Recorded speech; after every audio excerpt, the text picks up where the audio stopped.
Hi, I am Elizabeth Cohen. I am the instructor for this class that you're going to be taking for the next 6 weeks online, computer-mediated communication, or as I like to say, the psychology of social media.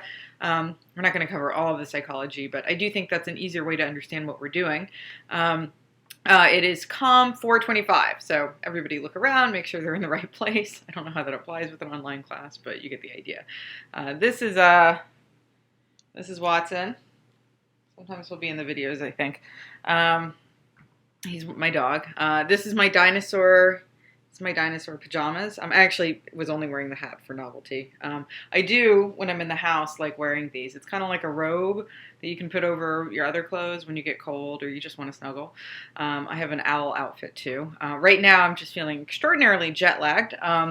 About 48 hours ago, we got back into town, my husband and I, from spending a good 3 weeks abroad at different countries, and I'm exhausted.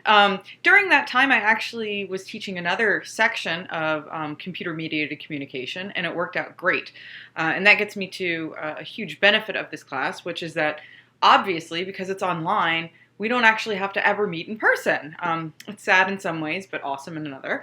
And what that means is that you can kind of do most of the assignments in this class within reason, but on your own timetable. So most of the assignments in this class are going to have sort of like you got to do them at some point during the week, but it's not like you have to turn in something every day or anything like that. So there's a lot of flexibility there.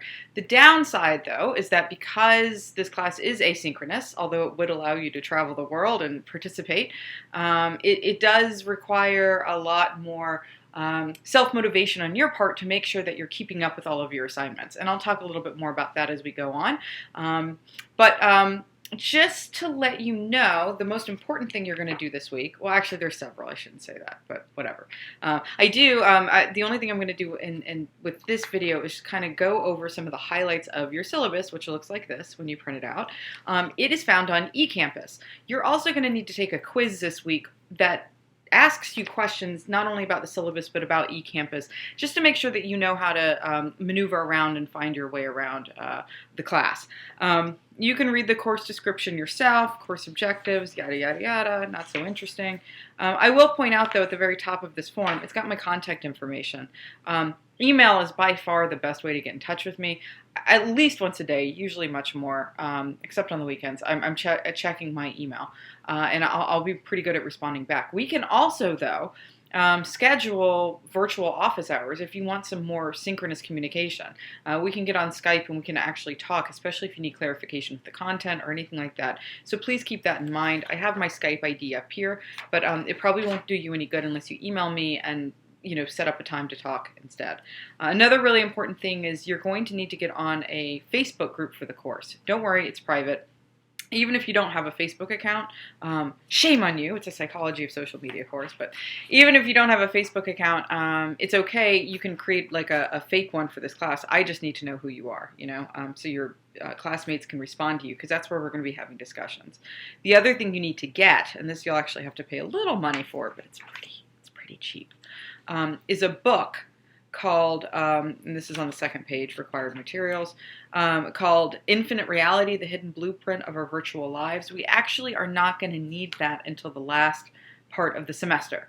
So you can hold off a little bit, but you might as well order it. Again, it's just a paperback. It's pretty cheap. I left my copy in the office, I think. I'm looking over there because that's where my bookshelf is. But it's only about like this thick, and it's like a paperback, but we're only going to be reading about half of it. So don't, freak out about that. The rest of the readings that you'll be responsible for and video content, all of that I'm going to post on eCampus for you. I already sort of gave you the spiel about the pace of the course. I've tried to, as best as possible, to make it so that you're more or less doing the same things every week, so that, that'll help you get into a routine where each week you're going to want to do a few things. You're going to want to post some things on the Facebook discussion, read other people's comments. You're going to want to take a reading quiz on the readings that you have for that week. You're going to want to watch my video lectures. You're going to want to Some weeks, and you can choose which weeks, do fill out what we call a study report, which is just an extra kind of assignment to get you used to reading academic research on social media psychology. So those won't be every week, but you could do them, for instance, this week and next week and the week after. You only have to do 3, though. So that's the only thing that's going to be a little inconsistent. And finally, on the last week, you will have to do a final exam. And everything on the last week is going to be due on Fridays. That's just because it's like the last day of the semester and I can't stretch it out for you. But normally, everything in this class is going to kind of move from Monday, and then it'll end on Sunday at 11:59 p.m. So you got to make sure that anything you have due for that week is done by Sunday at 11:59 p.m. Again, the only exception to that is going to be during the last week, and I'll give you several reminders about that. We covered most of this stuff. If you're interested, you can look here. We're on the page where Morpheus is and see how the grade is broken down in this class.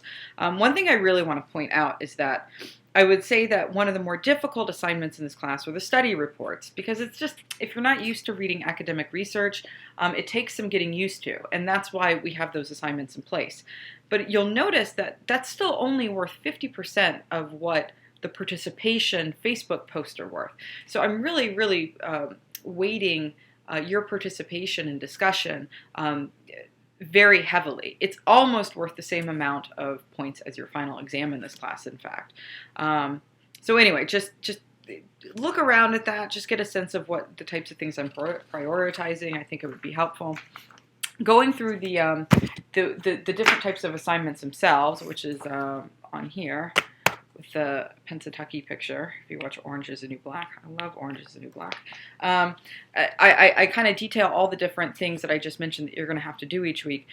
Weekly reading quizzes are on eCampus. Honestly, the questions aren't easy. I wouldn't say that they're easy at all, but the good news is this is all open book, open note. So you should have your readings in front of you, and hopefully you can get the answers right. If not, I usually allow you to take them twice. So if you do bad the first time, you can retake the quiz and try to figure out how to do better the second time. So you need to do those each week. That's just kind of a check to make sure you're going through the readings. Facebook conversations are hugely important, as I mentioned.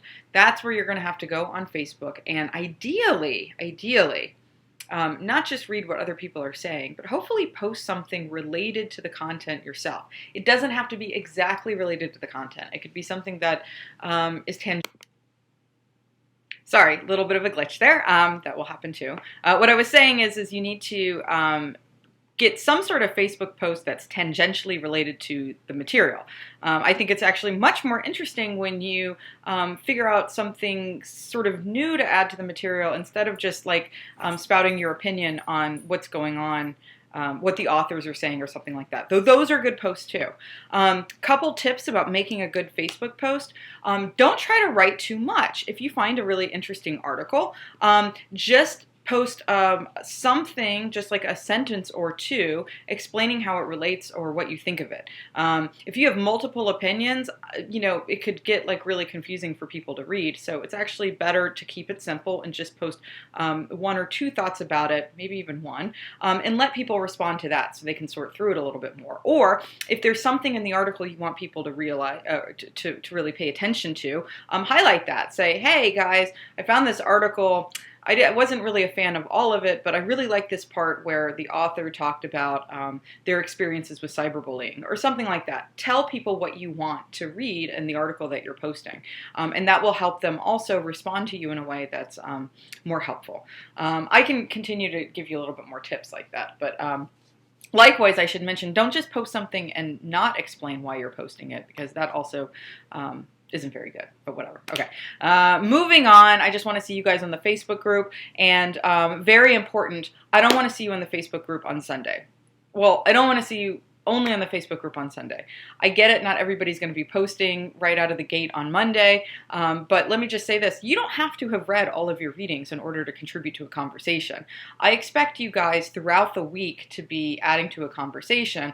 I get frustrated when everybody waits until Sunday because that doesn't give people time to respond. Sometimes I'm actually really busy on Sunday and I can't even see what you guys are writing. So I don't have any hard and fast rules about, oh, you must post before Wednesday, but between me and you, I think that's a really good guideline to just get things moving. I want to see regular contributions, and I think this is one of the most important parts of the class. So, next grade, oh God, I sure do have a lot of things about that discussion on the syllabus. That should tell you something. Study reports. As I mentioned before, this is going to be, I would say, the most intellectually challenging part of the course.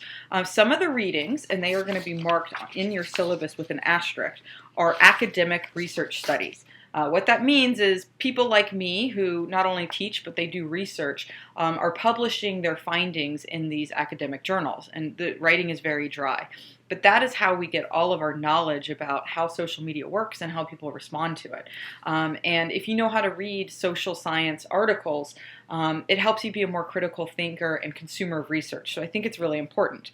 I have posted on eCampus a report template and a Word document that just has, I think, about 8 questions that you need to answer about the study report, about these studies that you're reading. You can choose the studies that you want to do your report on, okay?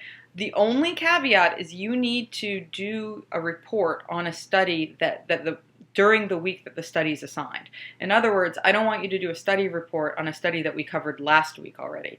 I want you to do the study report on a study that we're talking about during that week. It's going to be too late to do a study on that report later.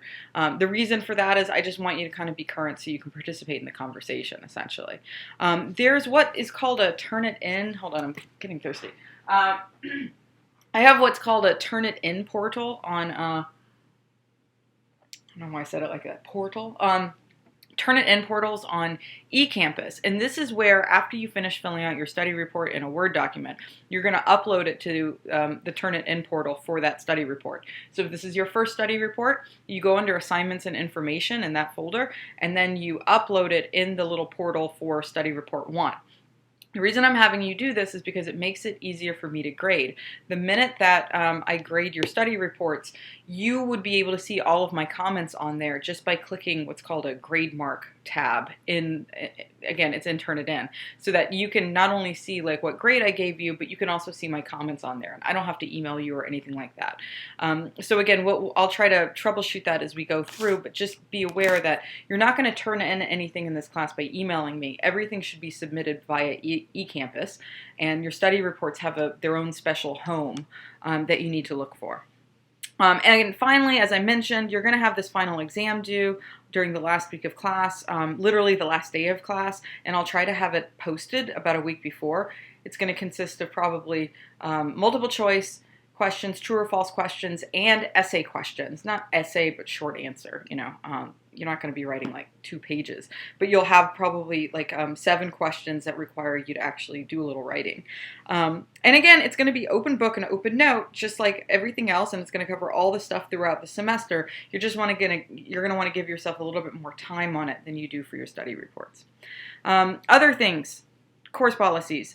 If you need tech support, this breaks my heart to say this, but it's so true. I can't help you. I can answer certain questions like, oh, where is the Turnitin portal located? I can do that. But if you have issues like it's not working for you, the best thing you can do is call the technology services people. I didn't design eCampus. I am kind of at their mercy like you, so that's why I'm making that recommendation. Late assignments, there's not many assignments that can be submitted late because you have a week to do them. But maybe something like, for instance, like your final exam, although I have to turn in final grades at a certain time, maybe something like that would be something that, you know, has a late component to it. But for the most part, you can't turn in stuff late. That's why I'm giving you a week to do it. So there is no late policy. Academic honesty. Don't cheat off each other. Make sure you don't just cut and paste things. I don't want to see direct quotation marks aren't even good in this class because the whole point with your study reports and stuff is to be using your own words. Otherwise, you'll just not get a good grade because I'm not convinced that you understand it. Accommodations for disabilities, our social justice thing, all that stuff is there for you to read. But finally, the only thing I guess I really want to point out is I do have this lovely schedule here, and I mentioned some of this before.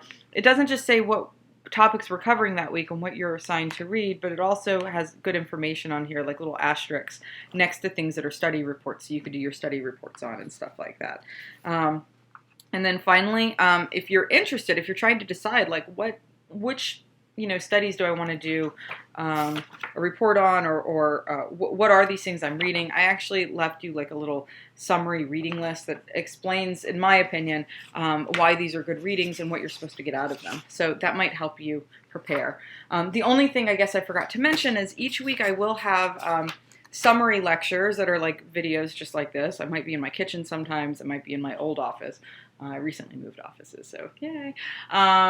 You should, if you're on campus, you should really see my new office because it's something else.